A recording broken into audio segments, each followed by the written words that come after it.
جب تک ہم اللہ کی ذات سے رابطہ اور تعلق استوار نہیں کریں گے، زندگی کی سلوٹیں بھی دور نہیں ہوں گی۔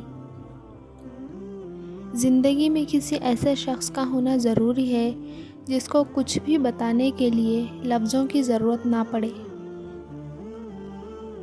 وقت، دولت، رشتے، یہ وہ چیزیں ہیں جو ہمیں مفت میں ملتی ہیں، مگر ان کی قیمت کا تب پتہ چلتا ہے جب یہ کہیں کھو جاتی ہے۔ تمہاری تقدیر اتنی دفعہ بدلتی ہے جتنی دفعہ تم اللہ کے آگے ہاتھ پھیلاتے ہو۔ چیزیں استعمال اور رشتے خیال کے لیے ہوتے ہیں، اور لوگ چیزوں کا خیال اور رشتوں کا استعمال کرتے ہیں۔ اپنے تعلقات دوسروں کی وجہ سے خراب نہ کریں، کیونکہ دوسرے ایک وقت کے بعد پھر سے ایک ہو جائیں گے، مگر آپ اپنی عزت کھو بیٹھیں گے۔ لوگوں نے کچھ دیا تو سنایا بھی بہت کچھ۔ اے اللہ، ایک تیرا ہی در ہے جہاں کبھی طعنہ نہیں ملتا۔ شکر کرنا سیکھو، اتنا ملے گا کہ تھک جاؤ گے۔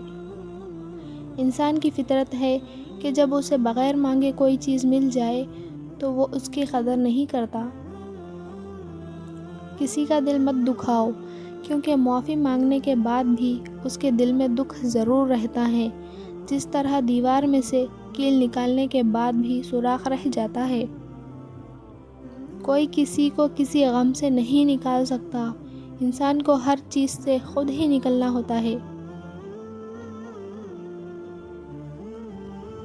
ہماری بربادی کی وجہ شاید یہ بھی ہے کہ ہم نے صبح صبح قرآن مجید کھولنے کے بجائے موبائل کھولنے شروع کر دیے ہیں۔